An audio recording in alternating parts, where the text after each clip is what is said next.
اب میں آپ کو ایک حدیث بیان کرنا چاہتا ہوں. جنگ حنین ہوئی ہے فتح مکہ کے بعد 8 ہجری میں. تو بہت سارا مال غنیمت ملا. تو حوازن کے لوگ رسول اللہ صلی اللہ علیہ وسلم کے پاس آئے اور انہوں نے کہا کہ ہم اسلام قبول کرتے ہیں، آپ ہمارا مال بھی ہمیں واپس کیجیے اور ہمارے قیدی بھی واپس کیجیے. تو رسول اللہ صلی اللہ علیہ وسلم نے کہا دونوں چیزیں تو آپ کو نہیں ملیں گی. پھر آپ نے صحابہ سے، جو لیڈر تھے، 2-4 لوگوں سے پوچھا، مشورہ کیا.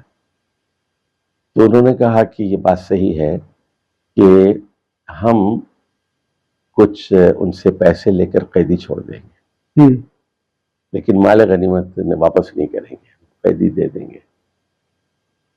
رسول صلی اللہ علیہ وسلم نے کہا نہیں، یہ چند لوگوں کی رائے ہے، میں چاہتا ہوں کہ تم لوگ اپنے اپنے قبیلے میں جاؤ اور تمام عرفاء، ایک لفظ استعمال ہوا ہے عرفاء، عارف کی جمع ہے عرفاء، اور عرفاء سے مطلب ہے ریپرزینٹیٹیوز، نمائندے.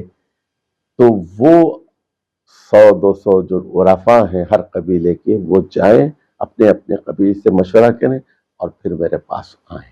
صحیح. تو اس سے یہ، اور پھر وہ آئے اور انہوں نے کہا کہ ٹھیک ہے، ہمیں یہ منظور ہے، ہم قیدی چھوڑنے کے لیے تیار ہیں اگر مال غنیمت ہمیں مل جائے. پھر مال غنیمت ملا اور بہت ملا، ہزاروں بکریاں اور اونٹ اور گائے اور کیا نہیں. اچھا، اب اس سے یہ بات معلوم ہوئی جہاں پر قرآن اور حدیث کی نص موجود نہیں ہے وہاں پر عوام کی رائے لی جائے گی اور عوام کے نمائندوں سے پوچھا جائے گا. اب یہ بنیادی فرق ہے مغربی جمہوریت میں اور اسلام میں. بالکل صحیح بات ہے. اچھا، اگر فرض کیجئے آپ، ہم دونوں ہیں یا یہاں لوگ بیٹھے ہوئے ہیں، ہم مل کے کہتے ہیں چلیے ہم آپ کو خلیفہ بنا لیتے ہیں، سمجھے، اور کہتے ہیں کہ خلیفہ منتخب ہو گیا، تو آپ کو خلیفہ کون تسلیم کرے گا؟ صحیح بات ہے. تو جب تک عوام کا بغاوت ہو جائے گی آپ، تو اس کے لیے 2 چیزوں کا ہونا ضروری ہے. قوت کا ہونا ضروری، قوت کا ہونا ضروری ہے. اچھا، ایک بات ہمیشہ میں تاریخ کے طالب علم کے طور پر یاد رکھتا ہوں اور لوگوں کو بتاتا ہوں کہ یہ جو فوجیں ہیں اس کو انڈرمائن کبھی مت کیجیے آپ. فوج بہرحال ایک قوت ہے. اب میں اس کی مثال دیتا ہوں.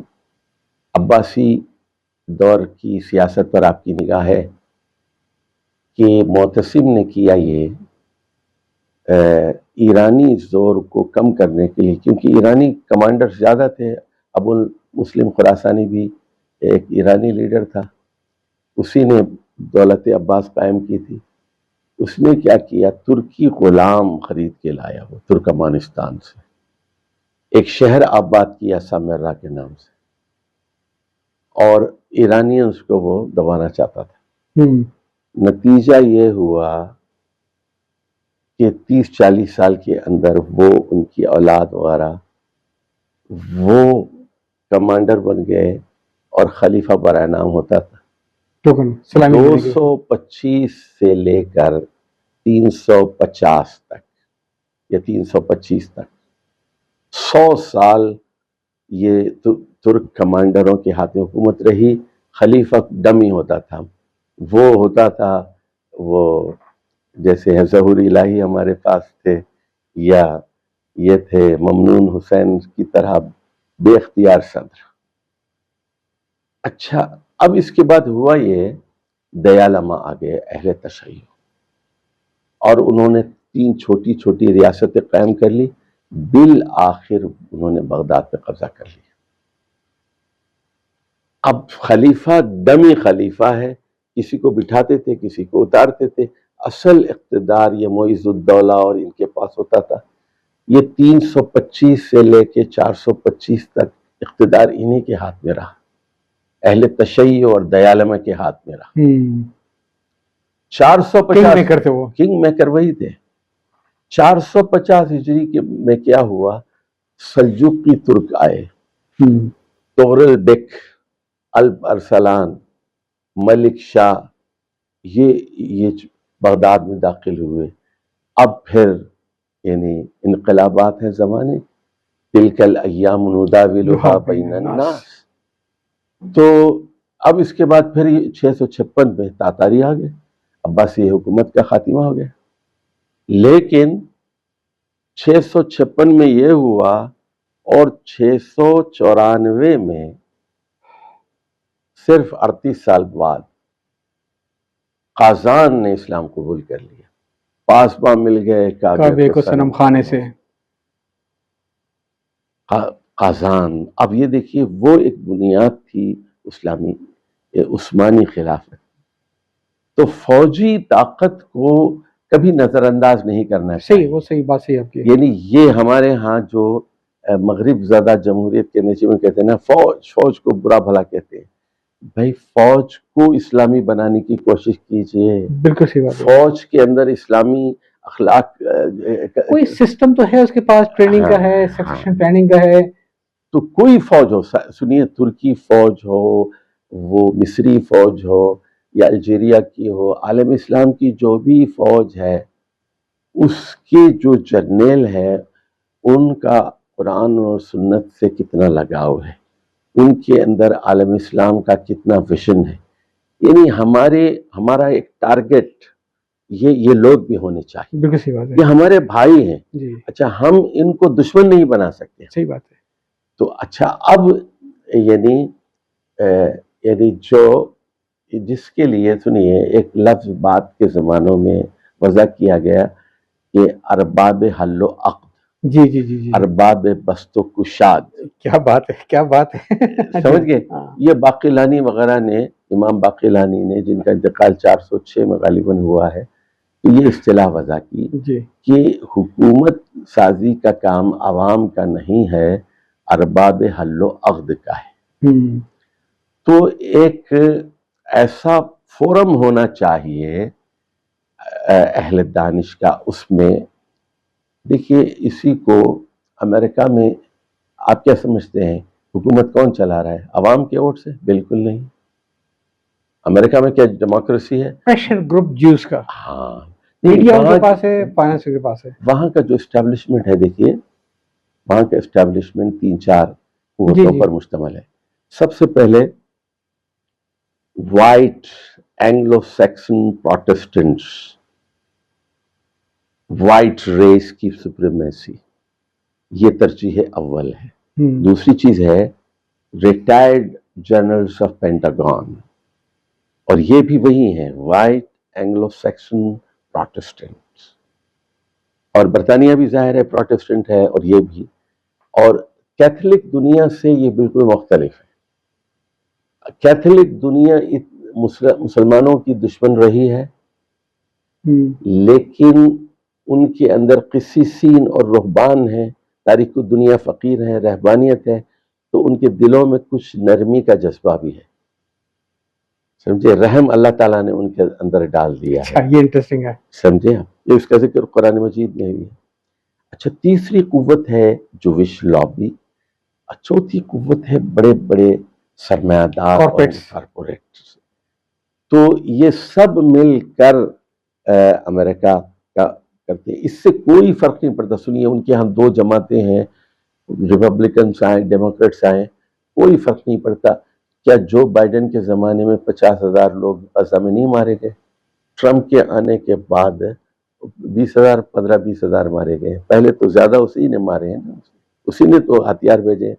تو یہ ایک دھوکہ ہے دنیا کو دھوکہ دینے کے لیے کہ یہ لبرلز ہیں، یہ کنزرویٹیوز ہیں، یہ ہمارے لیے اچھے ہوں گے، وہ ہمارے لیے خراب ہو گئے. انویزبل گورنمنٹ کی ایک اور ہے جو کنٹینیو کر رہی تھی پالیسی. بالکل صحیح ہے. ایک میں تھوڑا سا ٹیڑھا سوال کرنا چاہوں گا. جی. اور سچی بات ہے کہ آج کی محفل میں آپ سے اسی چیز کو سمجھنا چاہ رہا تھا. اور وہ سوال یہ کہ وہ جو خواب تھا کہ ایک ہو مسلم حرم کی پاسبانی کے لیے، وہ تو ہمیں نیئر فیوچر میں نظر نہیں آ رہا ہے. مسلمان 2 حصوں میں بٹے ہوئے ہیں. سب کے ایک وہ جہاں پہ مسلمانوں کی اکثریت بھی ہے، بڑی تعداد بھی ہے، اور حکومت بھی ان کے پاس ہے. دوسرے وہ ہیں جہاں مسلمان بہت بڑی تعداد میں ہیں لیکن ان کا حکومت میں کوئی سے نہیں ہے. انڈیا کی مثال ہے، پاکستان سے زیادہ مسلمان انڈیا میں ہیں، 15 کروڑ سے زیادہ مسلمان جو انڈیا میں پائے جاتے ہیں.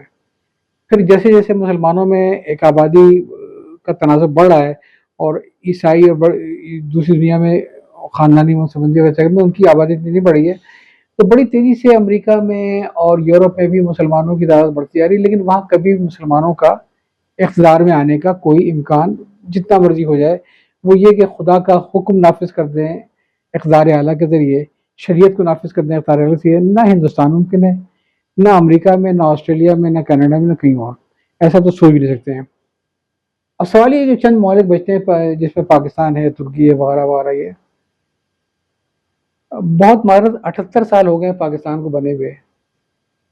یہ جو ایک جمہوری نظام جہاں پہ ہماری قسمتوں کا فیصلہ وہ لوگ کرتے ہیں جن کو خود پتہ نہیں وہ کیا کر رہے ہیں، بسوں بھر کے لے گئے تو دے دیا اور ہم سے لگے رہے ہیں. وہ کون سا ایسا کام ہے جو تحریکیں نہیں کر سکتی اختیار میں آئے بغیر، چاہے وہ تبلیغ کا ہے، چاہے وہ تعلیم کا ہے، چاہے وہ خدمت خلق کا ہے. اس جمہوری نظام کے تحت آنے کے لیے جیسے پاکستان میں کوئی بھی تحریک ہو، یہ تصور کر لیں کہ آئین میں تبدیلی کے ان کو اختیار ملنے کا جب تک ذہنوں میں تبدیلی نہ آ جائے 100 سال تک کوئی امکان نہیں ہے. قانون سازی سمپل تبدیلی کا ان کے پاس 100 سال تک کوئی امکان نہیں ہے. پھر جو ہم اتنے وسائل لگاتے ہیں الیکشن کو جیتنے کے لیے، انتخاب کو جیتنے کے لیے، اور جو ہمارے اپنے دستور ہیں کہ جس کے تحت کوئی آدمی اپنے آپ کو پیش نہیں کر سکتا ہے، اس کے برعکس ہم پورے شہر کی سڑکوں کو بھر دیتے ہیں پیناپلیکس کے ذریعے. کیا آپ اس سے مطمئن ہیں یا سمجھتے ہیں کہ تحریکوں کو اب اس سے ہٹ کے بھی کام کرنا چاہیے تاکہ اگر ہم نہیں بھی آتے ہیں اقتدار میں، اسمبلیز میں تو ہمیں کوئی نہیں آنے دے گا نا. جو آپ کا جاگیرداری سسٹم ہے، وڈیرا سسٹم ہے، فیوڈل لاٹ کا سسٹم ہے، اس سے نئی نسل کے لڑکوں میں دو یہ مسئلے پیش آ رہے ہیں. پہلی بات تو یہ کہ مایوسیاں بہت پیدا ہو رہی ہیں. دوسری بات یہ کہ ہم جیسے لوگ یہ سمجھتے ہیں کہ شاید ہم کبھی کبھی ریڈ لائن کو کراس بھی کر لیتے ہیں. مثلا میں سمجھتا ہوں کہ حالات بدل گئے ہیں، باہر بھی، پاکستان میں بھی. اب ایک ضرورت بن چکی ہے کہ خواتین بھی مردوں کی شانہ بشانہ کھڑی ہوں. اس میں کوئی اعتراض نہیں ہے مجھے، یونیورسٹیز ہوں، دفاتر ہوں، اپنی اخلاقی حدود میں رہ کے، مجبوری ہے ہمیں اس سے کمپرائز کرنا پڑے گا. وہ ایک استرار کی کیفیت تو سمجھ آتا ہے، لیکن پارٹی لیڈر کے ساتھ اگر وہ مسئلے شروع ہو جائیں کہ پھر وہ خواتین کا اور مردوں کا اختلاط شروع ہو جائے، تو یہ وہ کلچر ہے جو ہم نے 60s میں نہیں دیکھا. یہودی خاتون تھی مریم جمیلہ، وہاں سے اٹھ کے آ گئی پاکستان، مولانا کے پاس آ کے ٹھہری اور پھر ان کی شادی ہوئی. وہ کبھی بھی اس کو میڈیا میں اچھالا نہیں گیا، کبھی کوئی پریس کانفرنس نہیں کروائی گئی. اب ہمیں بالکل ایک ٹوٹل نظر آتا ہے. کم سے کم میں تو چشتی صاحب بالکل مطمئن نہیں ہوں اس ڈیموکریٹک طریقے سے انتخاب جیتنے کے لیے جہاں ہم یہ خوش ہوتے رہیں کہ جی فارم 45 سے تحت ہم ہار گئے تھے، فارم 47 میں نادیدہ قوتیں ہمیں جتوا رہی تھی اور ہم نے واپس کر دیا. بھائی ہمارے ساتھ ہمیشہ ہی ہوگا. تو کیا وہ ممالک جہاں پہ مسلمانوں کی ایکسلس ہے ان کو بھی وہاں پہ تحریکوں کو بھی متبادل کی طرف نہیں سوچنا چاہیے کہ پہلے ذہنوں میں انقلاب لے کر آئیں تعلیم کے ذریعے، تبلیغ کے ذریعے، خدمت خلق کے ذریعے، اس کے بعد سوچیں کہ ابھی ہم اسمبلی ایکسس لے کے آئیں گے. یہ میرا سوال ہے، بہت ٹیڑھا سوال ہے، لمبا سوال ہے. اچھا، یہ جو سوال آپ نے کیا ہے، یہ سوال میرے دل و دماغ میں بھی ہے اور بڑے عرصے سے میں اس پر غور کر رہا ہوں. جی. اور میں نے جب پاکستان کی طرف ہجرت کی تو ظاہر ہے پاکستان بھی ایک خواب تھا، اور ظاہر ہے ہم دیکھ رہے تھے اس وقت جوش زیادہ تھا 80 کی دہائی میں جب میں نے پاکستان کی شہریت لی 85 میں. ضیاء الحق کا زمانہ تھا اور اسلامائزیشن کی بات ہو رہی تھی. جی بالکل. سود کی حرمت کے بارے میں اور وہ اس طرح کی چیزیں ویزیبل تھا، کچھ چیزیں ہو رہی تھی اوپر کی سطح پہ. تو دو باتیں ہیں. پہلی چیز تو یہ کہ پاکستان مسلسل زوال سے گزر رہا ہے اور ہر طبقہ. اچھا، دوسری چیز یہ ہے کہ تحریک بھی زوال سے گزر رہی ہے. جی. اچھا، اب پاکستان کے اندر اقبال کے بعد ہمارے ہاں کوئی بڑا شاعر ہی پیدا نہیں ہوا، مفکر ہی نہیں پیدا ہوا، دانشور ہی پیدا نہیں ہوا. مولانا مودودی کے بعد ایک سناٹا ہے چھوٹے موٹے لوگ تو آپ کو مل جائیں گے، وہ ہر زمانے میں ہیں، مفتی ہیں اور شیخ الحدیث ہیں، شیخ القرآن ہیں، لیکن بڑا آدمی یہاں پیدا نہیں ہوا۔ بہت معذرت، میں تو یہ کہتا ہوں کہ ایک زمانے میں 60s کی حد تک 70 کی حد تک یہ تحریک سے وابستہ جتنے لوگ لٹریچر لکھا کرتے تھے آج سیریسلی پڑھنے والے نہیں ہیں۔ ہماری لیڈرشپ جو آتی ہے ان کے بیانات کو دیکھیں تو وہ بیانات کسی بھی پولیٹیکل پارٹی کی لیڈرشپ کے بیانات کی طرح ہی ہوتے ہیں۔ یہ نہیں لگتا کہ اس کے پیچھے کوئی 78 سال کا لٹریچر بول رہا ہے۔ جی، مجھے ذرا تھوڑا سا وقت دیجیے تاکہ میں اپنی بات مکمل کر لوں۔ دیکھیے، پہلی بات تو میں ذرا تحریک کی کر دوں، پھر میں عالم اسلام کی بات کرتا ہوں۔ ایک نیا بیانیہ 1957 میں تحریک نے مرتب کیا، اور جس کو تحریک اسلامی کا آئندہ لائے عمل کہتے ہیں۔ ہماری بدقسمتی یہ ہے کہ ہم نے رک کر غور نہیں کیا کہ آج 2025 ہے اور 2057 کا بیانیہ کیا اب 1957 کا 1957 کا جو بیانیہ ہے وہ 2025 میں بھی قابل عمل ہے کہ سب نہیں ہے۔ تو ہمیں پہلی چیز تو یہ ہے کہ ایک نئے بیانیے کی ضرورت ہے، لیکن سوال یہ ہے کہ یہ نیا بیانیہ کون دے گا، کس کے اندر اتنی قوت ہے، طاقت ہے کہ ماضی کی طرف دیکھے۔ اچھا، اب تھوڑا سا مجھے عالم اسلام کی طرف جانے دیجئے، پھر میں تحریک کی طرف آتا ہوں۔ قرآن مجید یہ کہتا ہے قاتلوہم کافہ کما یقاتلونکم کافہ، تم ان سے اسی طرح مل کر جنگ کرو جس طرح ایک منٹ